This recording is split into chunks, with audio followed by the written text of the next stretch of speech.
नमस्ते विद्यार्थी मित्रांनो, MSBTचा final time table display झालेला आहे. त्यासाठी तुम्हाला एक्झामिनेशन टॅबमध्ये टेंटेटिव्ह टाइम टेबल या टॅबवरती क्लिक करायचं आहे. गो टू वेबसाईटवरती गेल्यानंतर या ठिकाणी तुमचा कोर्स कोड टाकायचा. ठीक आहे. फॉर एक्झाम्पल आपण घेऊया ME मेकॅनिकल. सेमिस्टर कोणताही सिलेक्ट करा. Second semester suppose. K scheme असेल तर K scheme. Course wise time टेबलवरती क्लिक केल्यानंतर फर्स्ट पेपर जो आहे तुमचा असेल 9 मेला, म्हणजे डे 4ला आहे ना.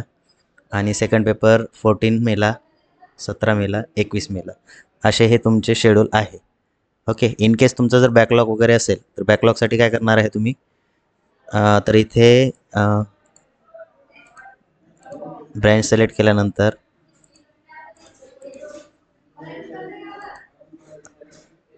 कोर्स सिलेक्ट करा. अगोदर कोणताही तुमचा जो कोर्स असेल, suppose computer science and engineering. Backlog बघायचं आहे फर्स्ट सेमिस्टर. कोड जो आहे तो के स्कीम.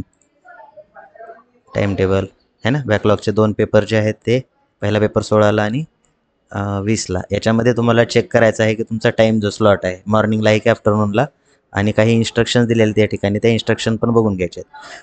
त्यानंतर जर फार्मसीचे विद्यार्थी असतील तर फार्मसीच्या विद्यार्थ्यांनी PH सिलेक्ट करायचं आहे.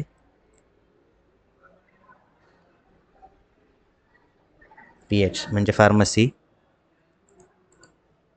इयर बघा, तुमचं फर्स्ट इयर असेल तर फर्स्ट इयर. कोड जो आहे तुमचा जे असेल तर जे, एस असेल तर एस, है ना. या ठिकाणी तुमचे कोड या ठिकाणी डिस्प्ले झालेले आहेत. आणि तुमचं शेड्यूल जे आहे 15 तारखेला आफ्टरनूनच्या स्लॉटमध्ये 2 ते 5 है ना. अशा प्रकारे तुमचं टाईम टेबल चेक करा. लिंक डिस्क्रिप्शन बॉक्समध्ये दिलेली आहे. त्यावरती गेल्यानंतर डायरेक्टली टाईम टेबल तुम्हाला ओपन होईल. ठीक आहे. भेटूया आपण नेक्स्ट व्हिडिओमध्ये. थँक्यू.